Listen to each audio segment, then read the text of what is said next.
Seorang OB di perusahaan mobil ternama di Jakarta sering dihina dan diremehkan oleh bos cantik.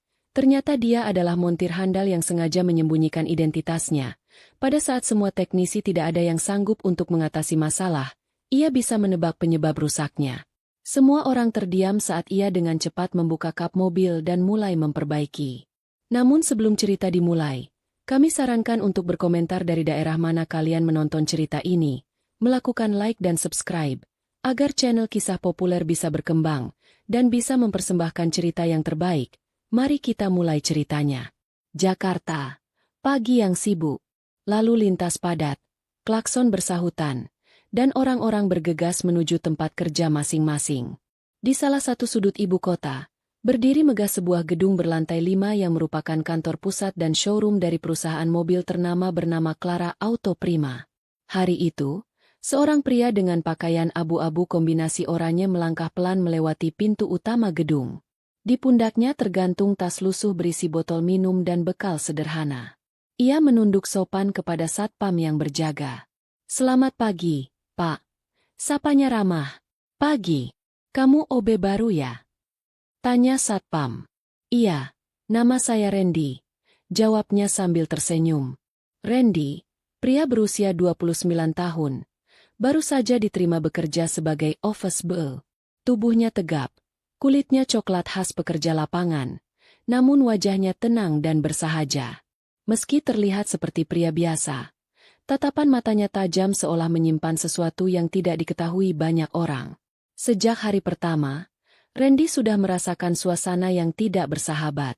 Beberapa karyawan memandangnya sebelah mata.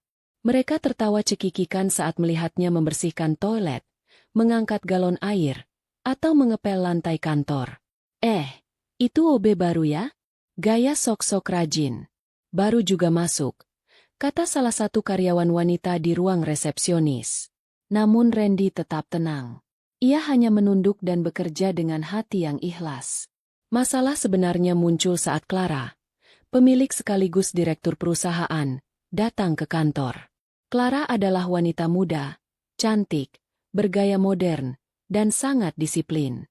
Ia dikenal sebagai bos yang perfeksionis, galak, dan tidak segan-segan memarahi bawahannya jika merasa tidak puas. Saat berjalan ke arah ruang meeting, pandangan Clara tertumbuk pada Randy yang sedang mengepel lantai lorong. "Hei, kamu! Jangan ngepel waktu saya lewat. Licin! Bisa bikin orang jatuh!" bentaknya dengan suara tajam. Randy segera berhenti dan berdiri sambil menunduk. "Maaf, Bu. Saya tidak tahu Ibu lewat." Clara melotot. Wajahnya kesal. "Lain kali lihat situasi. Kalau bikin masalah, kamu saya keluarkan." Tanpa menunggu jawaban, Clara melangkah pergi dengan suara hak sepatu yang nyaring. Beberapa pegawai di sekitarnya hanya menunduk, pura-pura tidak melihat. Hari-hari berikutnya tidak lebih baik.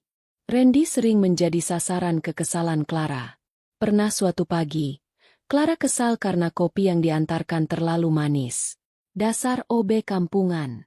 Gula saja nggak bisa takar. Ini kantor, bukan warung pinggir jalan." Semprot Clara sambil meletakkan cangkir dengan kasar. Namun Randy tetap sabar. Ia hanya mengangguk pelan. "Saya minta maaf, Bu. Saya akan perbaiki." Di balik semua perlakuan itu, Randy tidak pernah membalas. Ia tetap bekerja dengan sungguh-sungguh, membantu siapa saja. Bahkan beberapa teknisi di bengkel showroom mulai menyukainya karena ia ringan tangan. Randy memang OB.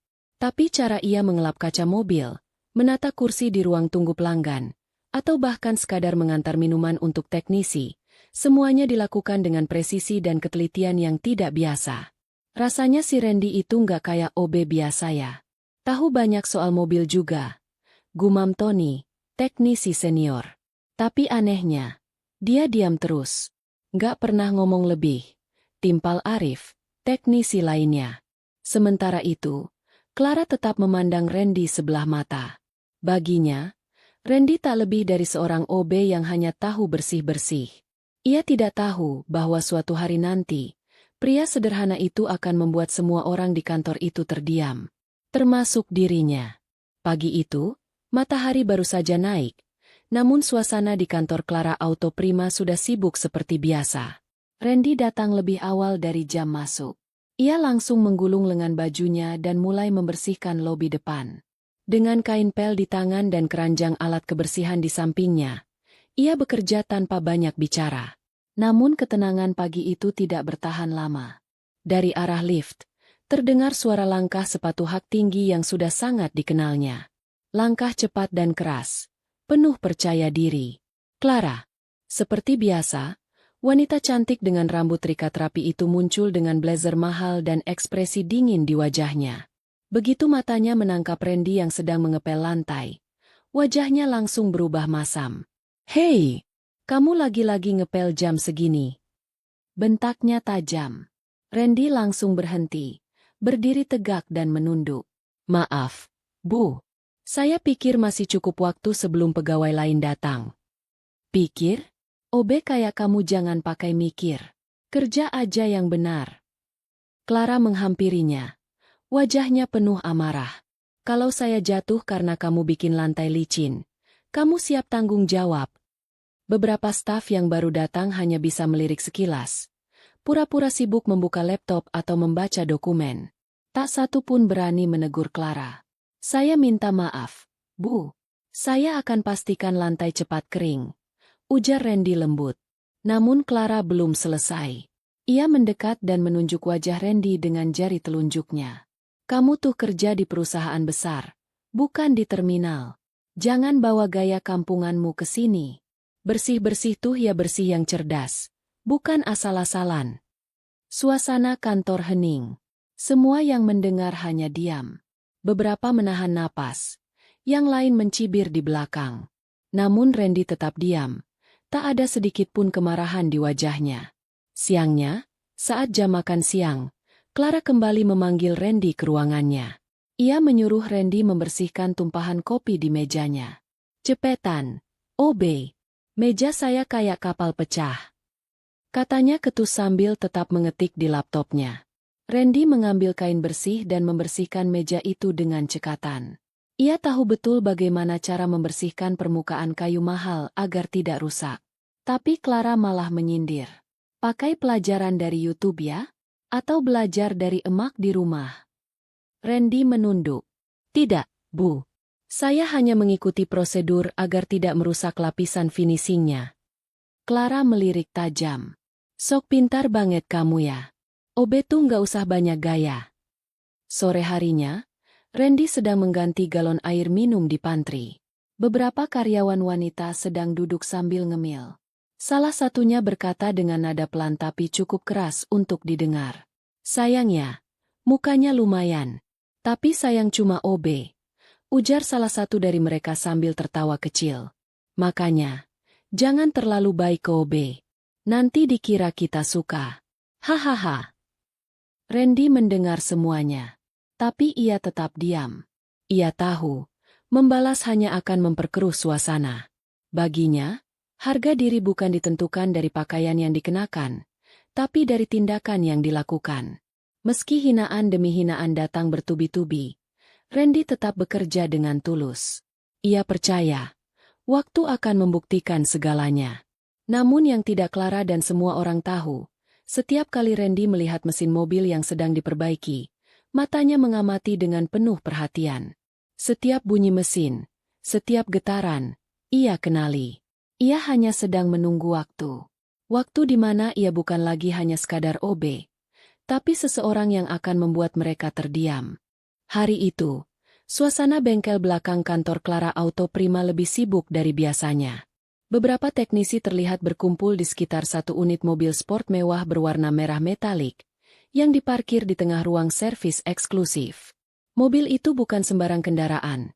Itu adalah Ferrari F8 Tributo milik Tuan Surya, salah satu pelanggan VIP dan investor besar di perusahaan. Clara turun langsung ke bengkel dengan ekspresi cemas di wajahnya.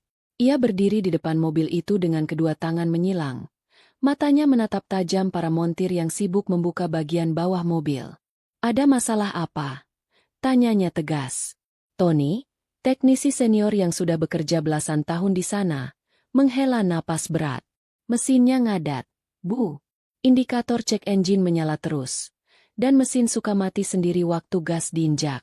Tapi semua sistem kelistrikan dan injeksi kami cek, hasilnya normal. Clara mengernyit. Jadi kalian belum tahu rusaknya di mana? Belum, Bu. Kami sudah bongkar throttle, ECU, bahkan sensor-sensor utama. Tapi nggak ada yang kelihatan rusak. Jawab Arif, teknisi lain. Clara mulai gelisah. Kalian sadar nggak? Mobil ini harus dikirim kembali ke pemiliknya dalam 2 hari? Dan pemiliknya itu bukan orang biasa. Semua orang terdiam. Tensi di ruangan meningkat. Mereka tahu, jika masalah ini tidak segera ditangani, reputasi perusahaan bisa jatuh.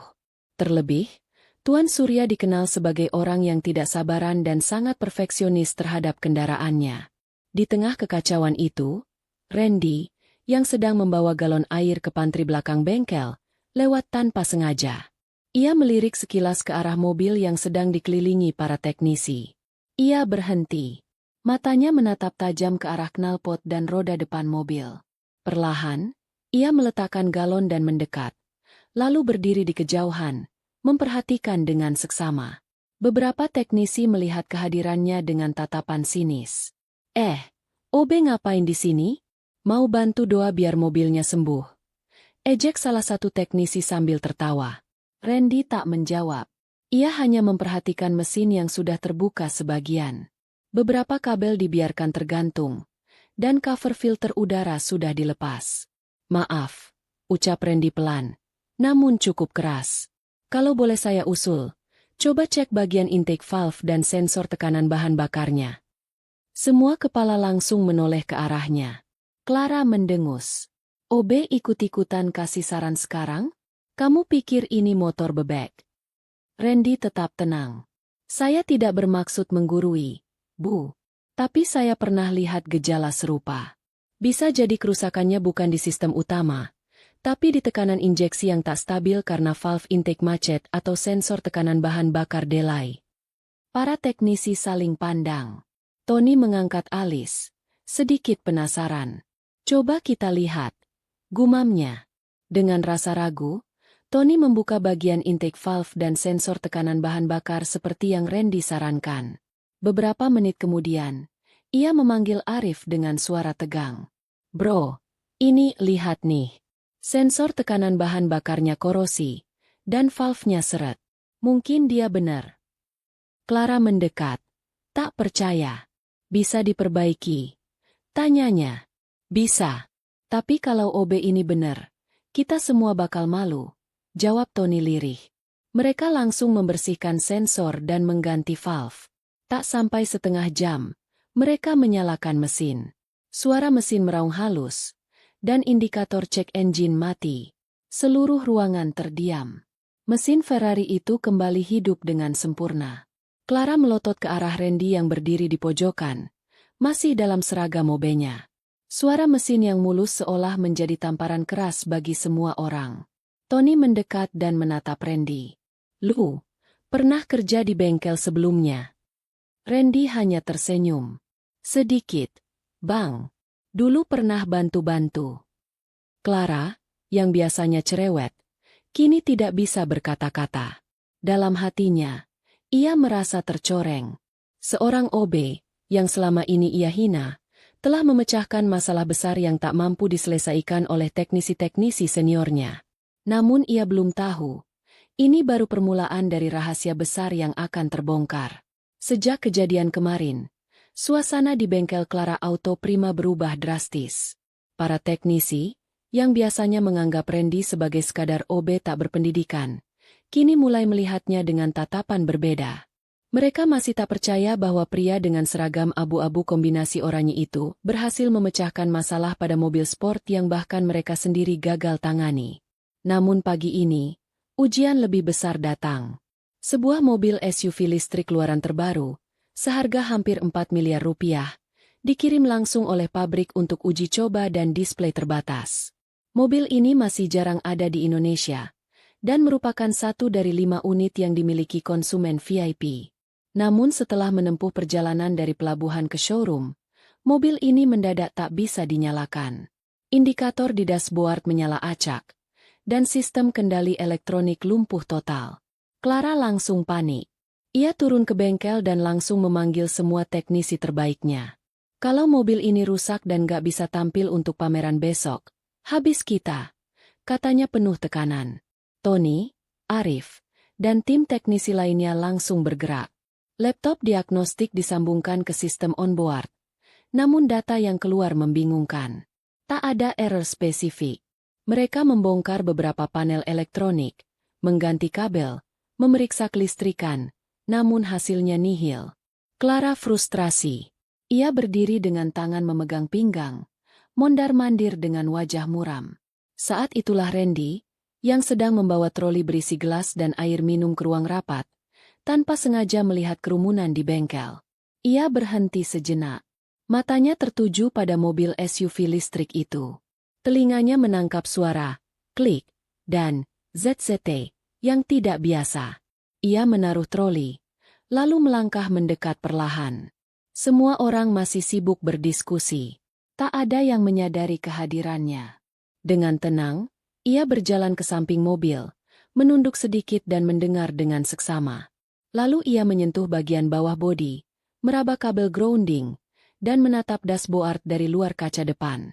Akhirnya, dengan suara tenang, ia berkata, "Maaf, saya rasa masalahnya bukan di sistem utama, tapi grounding baterai utama di bawah panel lantai. Kabelnya longgar." Tony langsung berhenti bicara. Arif menoleh cepat. Clara menyipitkan mata. "Kamu lagi?" tanya Clara sinis. "Apa kamu pikir semua mobil bisa kamu perbaiki cuma dengan sentuhan sulap?" Randy tetap kalem. "Saya cuma menyarankan, Bu. Kalau boleh, saya periksa sebentar saja." "Biarin aja, Bu. Kalau salah, kita tinggal pasangin lagi," ujar Tony, setengah ingin membuktikan. Dengan izin yang enggan diberikan Clara, Randy jongkok, membuka panel pelindung bawah mobil, dan benar saja, kabel grounding utama ternyata longgar, seolah belum dikencangkan sempurna saat pengiriman. Randy mengambil kunci pas, mengetatkan baut kabel tersebut, lalu naik ke sisi pengemudi. "Boleh saya coba nyalakan, Bu?" Clara menahan napas. "Silakan," katanya dingin. Randy menekan tombol start. Mesin listrik langsung menyala. Semua indikator padam sempurna. Layar digital menyala penuh, dan sistem kembali normal. Seluruh ruangan terdiam. Tony mengedipkan mata. Tak percaya. Arif menggaruk kepala. Sementara Clara mematung. Wajahnya campuran antara kaget, malu, dan tidak terima. Beberapa staf yang menonton dari kejauhan mulai berbisik-bisik. Randy turun dari mobil, menyeka tangannya dengan lem kecil yang ia keluarkan dari saku celananya. Ia tersenyum sopan, lalu berkata, "Sudah bisa dipakai, Bu. Tapi sebaiknya dicek ulang oleh teknisi resmi untuk memastikan semua sistem sensor kembali normal." Lalu ia pergi begitu saja, meninggalkan kerumunan yang masih terpaku. Ia tidak menuntut pujian, tidak menyombong. Ia hanya kembali mendorong troli minumannya ke arah pantry, seolah tak terjadi apa-apa. Di dalam hati Clara, ada rasa yang tidak bisa ia jelaskan. Malu, iya, tapi juga penasaran. Siapa sebenarnya pria ini? Satu hal yang pasti, Clara mulai kehilangan pijakan. Karena OB yang selama ini ia hina, mulai menunjukkan bahwa ia bukan orang sembarangan. Hari itu terasa seperti mimpi buruk bagi para teknisi di bengkel Clara Auto Prima. Selama 2 hari berturut-turut, mereka lembur hanya untuk mencari sumber kerusakan mobil listrik mewah milik seorang pengusaha otomotif terkenal, tapi hasilnya nihil. Mobil yang dibawa langsung dari pelabuhan itu seolah keras kepala. Setiap kali diperbaiki, selalu muncul error baru. Bahkan Tony, teknisi paling senior di sana, sudah mulai kehabisan ide. Clara, yang awalnya percaya penuh pada tim bengkelnya, mulai kehilangan kesabaran. Ia mendatangi bengkel berkali-kali dengan wajah tegang dan kata-kata pedas. "Mobil ini harus nyala besok pagi. Investor Jepang mau datang. Kalian mau bikin saya malu." Bentaknya di hari kedua. Tekanan semakin besar.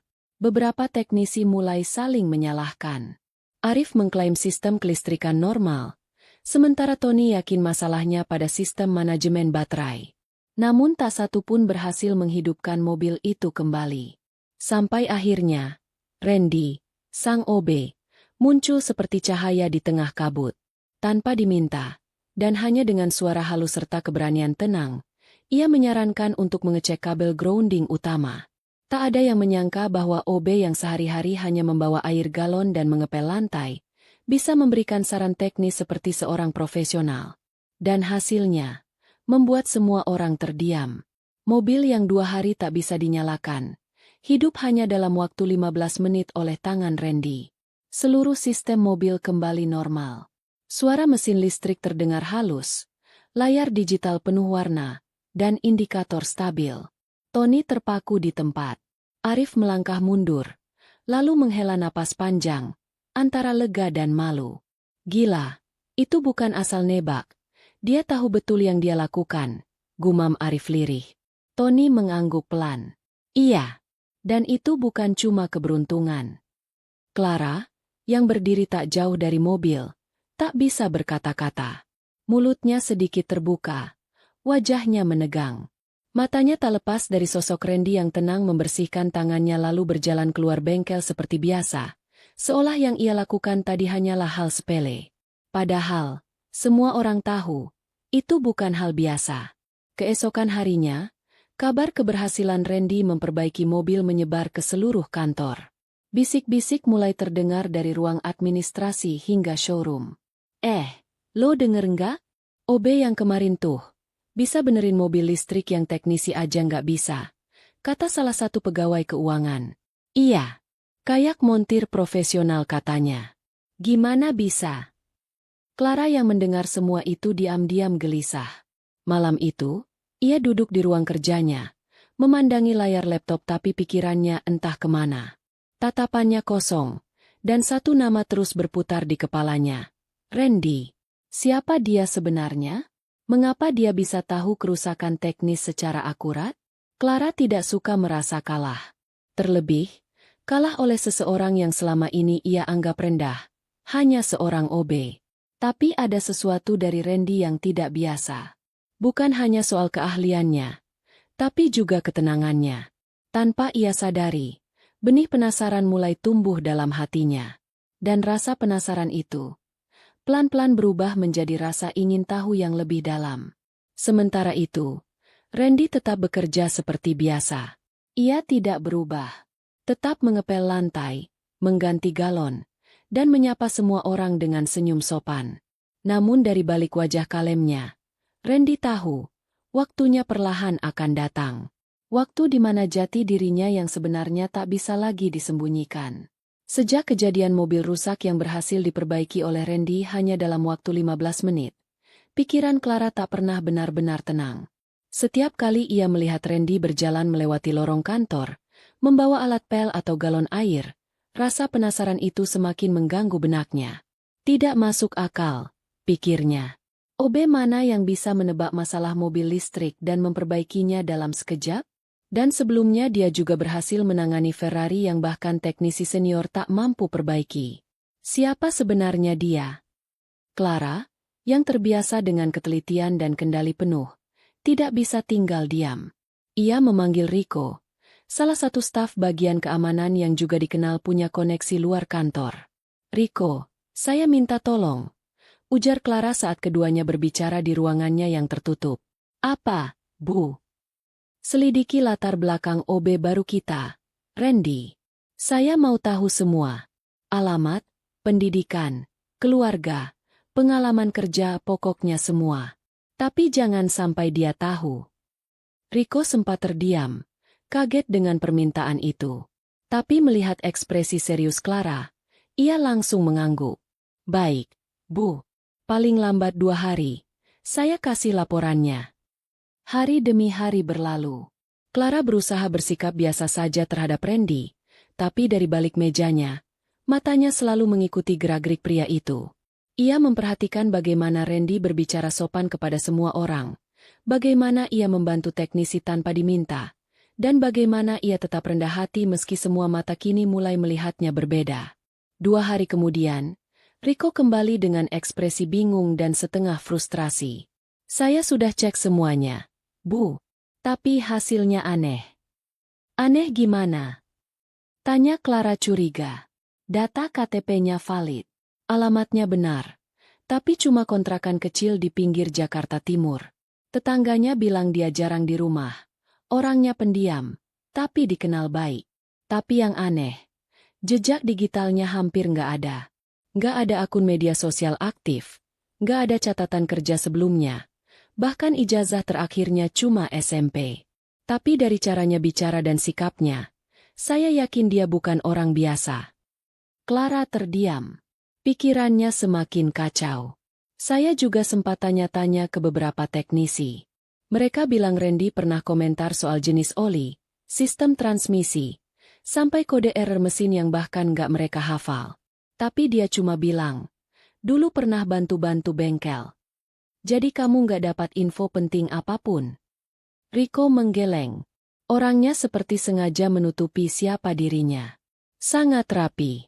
Tapi feeling saya, dia pernah kerja di tempat besar. Atau lebih dari itu. Clara makin gelisah. Ia bukan wanita bodoh.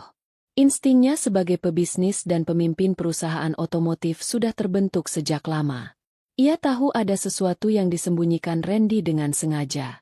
Di sisi lain, rasa penasarannya berubah perlahan.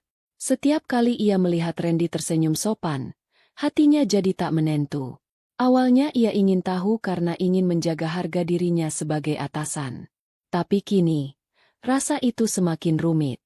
Apakah mungkin dirinya mulai tertarik pada pria itu? Clara menggelengkan kepala. Ia menolak mengakui perasaan itu. Ia masih menganggap dirinya jauh lebih tinggi dari Randy, dari segala sisi. Tapi pikirannya tetap kembali pada satu hal. Siapa sebenarnya Randy? Di luar kantor, malam itu, Randy duduk di atas motor tuanya di depan kontrakan sederhana. Ia menatap langit malam dan tersenyum kecil. Ia tahu Clara mulai menyelidikinya. Belum waktunya, Bu Clara, gumamnya pelan. Tunggu sampai kau siap tahu siapa aku sebenarnya. Sejak kejadian luar biasa di bengkel hari itu, nama Randy mulai dibicarakan oleh hampir seluruh staf dan teknisi. Meski tidak ada yang tahu pasti siapa dia sebenarnya, semua sepakat bahwa Randy bukan OB biasa. Keterampilannya yang luar biasa dalam memperbaiki mobil sport mewah dalam waktu singkat membuat banyak orang mulai memandangnya berbeda. Namun satu orang yang paling terpengaruh oleh kejadian itu adalah Clara, sang bos yang selama ini dikenal galak, perfeksionis, dan angkuh terhadap karyawan-karyawan rendahan. Ia yang biasanya tak pernah peduli pada OB, kini matanya terus mencari sosok Randy setiap hari. Awalnya, Clara hanya memperhatikan dari jauh. Ia mengamati cara Randy bekerja, bagaimana dia membersihkan kantor, mengatur ruangan meeting, hingga menyapa semua orang dengan senyuman tulus meski sering diperlakukan tidak sopan. Tak seperti sebelumnya, kini Clara justru merasa tidak nyaman saat melihat Randy dipanggil-panggil sembarangan oleh staf lain. Suatu hari, Clara memanggil Randy ke ruangannya. Tidak seperti biasanya yang selalu bernada tinggi dan ketus. Kali ini nada bicara Clara lebih tenang dan halus. Randy, saya ingin bicara, kata Clara sambil mempersilakan duduk. Randy tampak bingung. Ya, Bu? Jawabnya dengan sopan. Saya pikir kamu tidak pantas hanya jadi OB. Dengan kemampuan seperti itu, kamu harusnya jadi teknisi. Mau nggak saya bantu naik jabatan? Kamu bisa belajar di bagian servis resmi, atau kalau mau, saya bisa minta supervisor untuk langsung ajarkan kamu. Randy tersenyum pelan. Matanya teduh seperti biasa. Terima kasih banyak, Bu. Tapi saya masih nyaman dengan posisi saya sekarang. Clara mengerutkan kening. Kenapa? Kamu lebih layak dari ini, Ren. Saya serius. Belum saatnya, Bu. Jawab Randy bijak. Saya masih banyak belajar. Clara menatapnya dalam-dalam. Ada ketenangan dan kebijaksanaan yang jarang ia temui dalam diri pria. Justru karena sikapnya yang sederhana, jujur, dan tidak ambisius, Clara makin penasaran. Dalam diam, ia mengakui bahwa selama ini ia terlalu cepat menilai orang dari penampilan luar. Hari-hari berlalu, dan hubungan antara Clara dan Randy perlahan berubah. Clara mulai sering mengajak Randy bicara, kadang bahkan curhat hal-hal pribadi yang tak pernah ia ceritakan ke staf lain. Randy hanya mendengarkan dengan sabar, sesekali memberi nasihat bijak. Tanpa disadari, benih-benih ketertarikan mulai tumbuh dalam hati Clara. Sosok Randy yang dulu ia remehkan, kini menjadi orang yang membuat hatinya hangat. Namun ia masih malu mengakuinya, apalagi status mereka sangat jauh berbeda di mata dunia. Di sisi lain, Randy tetap bersikap rendah hati, tak pernah menunjukkan bahwa ia menyimpan rahasia besar di balik seragam abu-abu dan sepatu lusuhnya. Clara semakin penasaran. Siapa sebenarnya kamu, Randy? Pertanyaan itu makin sering berputar-putar di benak sang bos cantik, tanpa jawaban. Tersingkapnya rahasia suatu hari, mobil mewah datang menjemput Randy. Seorang rekan kantor melihat dan mengikuti Randy ke sebuah showroom mobil megah. Ternyata, Randy adalah pemilik showroom mobil terbesar di Jakarta. Hari itu suasana kantor seperti biasa, sibuk dan padat. Randy tetap bekerja seperti OB pada umumnya, membersihkan meja, membawa kopi, dan membereskan berkas-berkas. Namun, saat jam istirahat siang tiba, sesuatu yang tak biasa terjadi. Sebuah mobil mewah jenis SUV berwarna hitam pekat berhenti di depan lobi kantor. Sopir dengan setelan jas rapi keluar dari mobil, berdiri tegap di samping pintu, lalu membuka pintu belakang. "Pak Randy, sudah waktunya," kata sopir itu, sedikit membungkuk hormat. Semua mata memandang ke arah pintu. Karyawan yang lalu lalang menatap bingung. Dan yang lebih mengejutkan lagi, Randy, si OB yang setiap hari membersihkan toilet dan pantry, berjalan dengan tenang menuju mobil mewah itu. Aldi, salah satu teknisi junior, melihat kejadian itu dan diam-diam mengikutinya dengan motor. Ia penasaran, kemana Randy pergi dengan mobil semewah itu. Setelah mengikuti mobil selama sekitar 20 menit, Aldi akhirnya sampai di depan sebuah bangunan megah yang sangat mencolok, showroom mobil mewah, Rendra Auto Empire. Mobil Randy masuk ke halaman showroom dengan mulus, disambut oleh barisan penjaga keamanan dan beberapa manajer showroom yang langsung berdiri rapi memberi salam. "Selamat datang kembali, Pak Rendra," kata seorang manajer dengan nada hormat.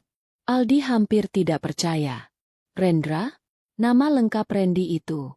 "Rendra?" bisiknya sendiri. Dari balik kaca besar showroom, Aldi melihat Randy, orang yang selama ini dianggap hanya OB, berjalan masuk, berbicara dengan para direktur showroom, lalu duduk di kursi utama ruang rapat yang mewah. Semua orang mendengarkan perintah dan arahannya. Aldi segera kembali ke kantor dengan mulut tercekat. Ia tak tahu harus bicara apa.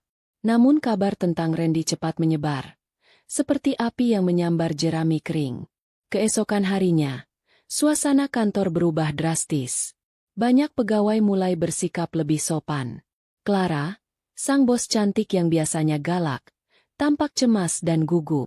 Ia pun memanggil Randy ke ruangannya. "Randy, maksud saya, Pak Rendra, apakah semua ini benar?" tanya Clara gugup, tangannya gemetar. Randy hanya tersenyum. "Saya hanya ingin tahu seperti apa rasanya bekerja dari bawah. Dan saya tidak suka diperlakukan berbeda hanya karena status." Clara menunduk. Rasa malu dan bersalah membanjiri dirinya. Ia yang selama ini memperlakukan Randy dengan semena-mena, ternyata telah meremehkan seseorang yang jauh lebih tinggi darinya. Namun Randy tetap tenang. Tak ada nada marah dalam suaranya. Tak ada dendam di matanya. Ia hanya berkata, "Jangan pernah nilai orang dari penampilannya, Bu Clara. Karena kita tak pernah tahu siapa mereka sebenarnya." Clara tak bisa berkata apa-apa.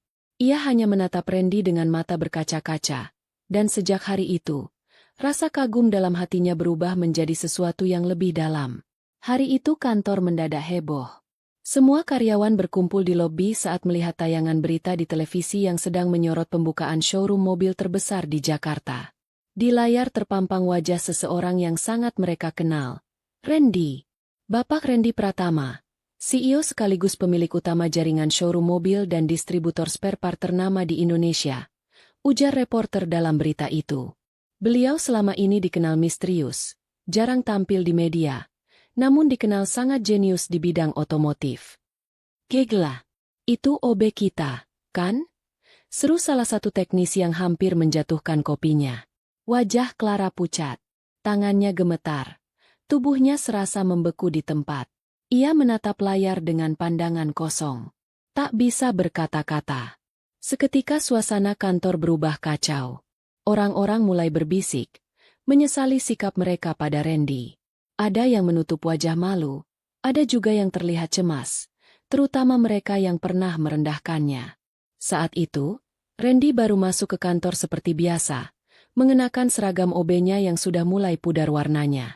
Tapi kali ini, semua mata tertuju padanya. Hening, tidak ada lagi yang menyuruh atau meremehkannya. Justru mereka menunduk saat dilewati. Clara dengan ragu menghampirinya. "Randy, maksudku. Pak Randy, apakah semua itu benar?" tanyanya lirih. Randy tersenyum tipis, menatap mata Clara dengan tenang. "Iya, semua itu benar, Bu Clara." Kenapa Anda menyamar seperti ini?" tanya Clara lagi, masih belum percaya. "Karena saya ingin melihat bagaimana sikap orang-orang di sini. Saya sedang mencari mitra, bukan hanya orang yang pintar, tapi juga yang jujur dan menghargai orang lain, sekecil apapun posisinya," jawab Randy dengan suara tenang tapi dalam. "Dan saya menemukan banyak pelajaran di sini." Clara menunduk. Wajahnya merah padam. Semua kenangan saat ia mempermalukan dan membentak Randy di depan umum kembali terputar di benaknya. Ia merasa sangat malu, sangat bersalah. Saya benar-benar minta maaf. Randy, saya telah bersikap sangat buruk padamu," ucapnya tulus.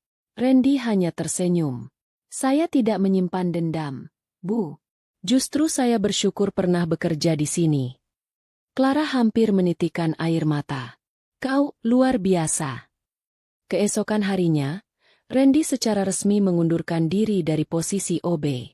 Tapi sebelum pergi, ia mengumpulkan seluruh karyawan untuk menyampaikan pesan terakhir. "Jangan pernah menilai orang dari seragamnya," ucapnya tegas. "Orang besar bukan dilihat dari jabatannya, tapi dari sikap dan ketulusan hatinya." Semua karyawan berdiri dan bertepuk tangan. Banyak dari mereka yang menangis haru. Termasuk Clara. Perempuan yang dulu galak dan sombong itu kini hanya bisa menatap kepergian Randy dengan mata berkaca-kaca. Namun, cerita mereka belum berakhir di sini. Hari-hari di kantor kini terasa berbeda. Aura tegang yang dulu menyelimuti hubungan antara Clara dan Randy mulai mencair. Namun, di balik senyumnya, Clara menyimpan rasa bersalah yang dalam. Ia sering melamun di ruangannya sendiri, mengingat kembali semua perlakuannya terhadap Randy, teriakan, hinaan, tatapan meremehkan, hingga mempermalukannya di depan umum.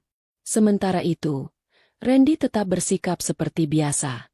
Ia tetap ramah dan rendah hati, tak berubah meski semua orang kini tahu siapa dia sebenarnya. Clara makin tersentuh. Tak ada kesombongan sedikit pun di dalam diri pria itu. Padahal statusnya kini jauh di atas semua orang di kantor, termasuk dirinya. Clara memberanikan diri mendekati Randy di ruang istirahat. Tanpa asisten, tanpa make-up tebal seperti biasanya. Ia tampak lebih jujur, lebih manusiawi. "Randy, boleh aku bicara sebentar?" ucapnya pelan. Randy menoleh dan tersenyum. "Tentu, Bu Clara." "Jangan panggil aku, Bu. Lagi cukup Clara," katanya sambil menunduk. Randy hanya mengangguk pelan. Clara menarik napas dalam-dalam.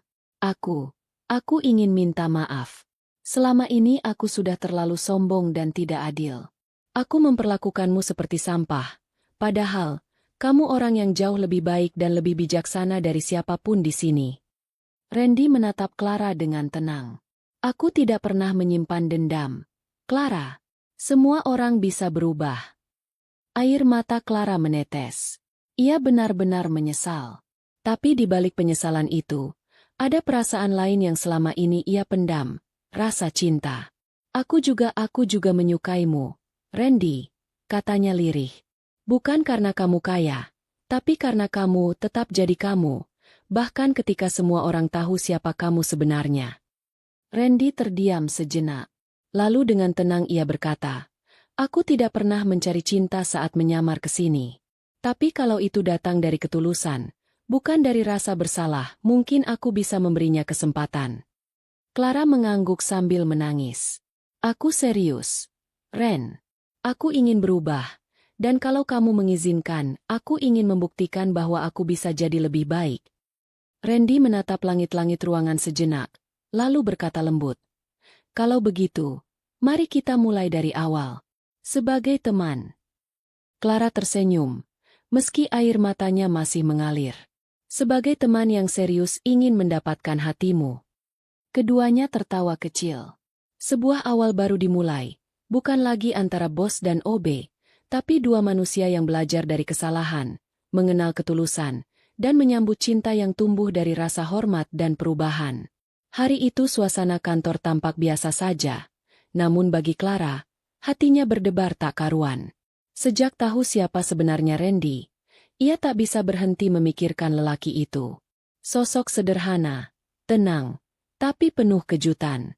Apalagi setelah tahu bahwa selama ini Randy menyamar hanya untuk mencari orang-orang yang benar-benar tulus. Randy pun mulai jarang terlihat di kantor.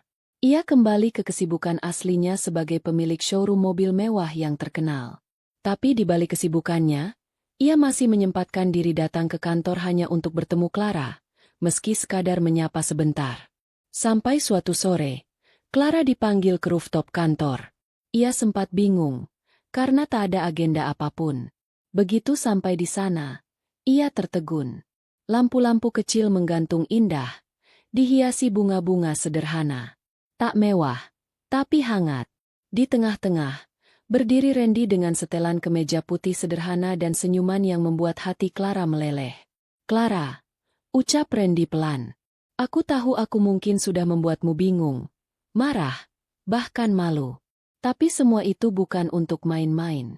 Aku hanya ingin tahu siapa yang bisa melihatku bukan dari uangku, tapi dari siapa aku sebenarnya." Clara tak bisa menahan air matanya. Ia hanya mengangguk, pelan. "Aku juga manusia biasa yang bisa jatuh cinta," lanjut Randy. "Dan aku jatuh cinta padamu, Clara. Bukan karena kamu cantik atau pintar, tapi karena kamu juga berani berubah. Kamu berani minta maaf, dan itu sangat berarti bagiku." Randy lalu berlutut, mengeluarkan sebuah cincin sederhana, bukan berlian mahal, tapi hasil karya tangan pengrajin lokal. "Will you marry me?" tanyanya pelan.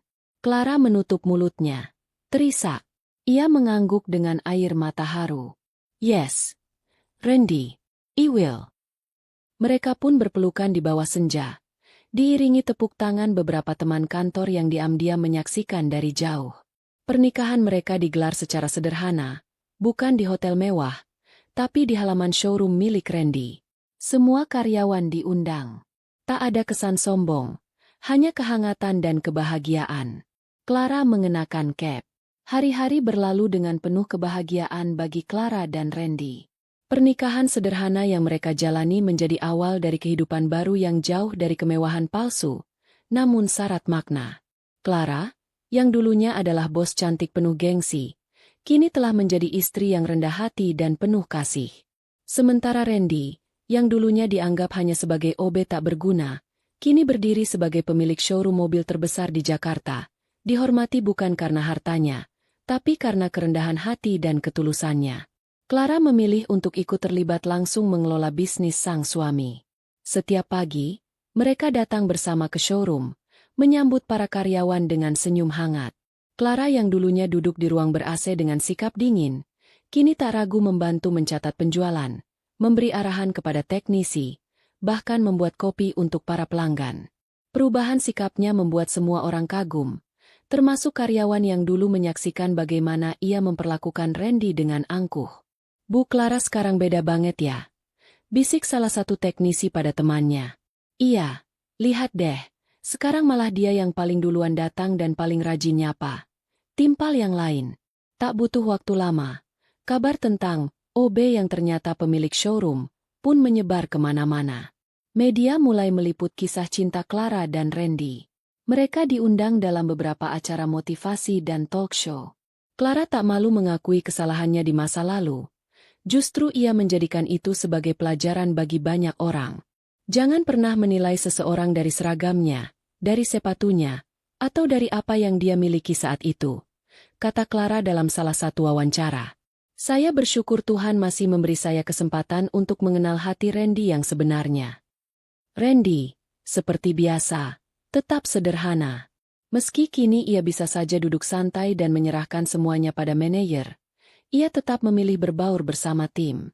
Bahkan, ia tetap mengenakan pakaian OB-nya saat tertentu, hanya untuk mengingatkan dirinya sendiri tentang dari mana ia memulai. Di akhir pekan, Clara dan Randy sering mengadakan acara makan siang gratis untuk para karyawan dan keluarga mereka. Showroom itu bukan lagi sekadar tempat jual beli mobil, tapi menjadi rumah kedua, tempat semua orang merasa dihargai dan dianggap keluarga. Dulu aku kira kebahagiaan datang dari kekuasaan dan kemewahan, kata Clara sambil menggenggam tangan Randy suatu malam di balkon rumah mereka. Ternyata, kebahagiaan datang dari mencintai dan dihargai apa adanya. Randy tersenyum dan mencium kening istrinya. Terima kasih sudah memilih aku, meski kau tahu siapa aku sebenarnya. Clara menatap bintang di langit. Bukan siapa kamu sebenarnya, tapi siapa kamu di balik semua itu. Itulah yang buat aku jatuh cinta. Dan begitulah, kisah seorang OB yang dulu dihina dan direndahkan, berakhir sebagai tuan rumah dari showroom besar, didampingi wanita yang pernah meremehkannya, sekarang menjadi cinta sejatinya. Kisah mereka membuktikan bahwa cinta sejati tidak melihat status, tapi hati yang tulus dan keteguhan dalam memperjuangkan nilai hidup.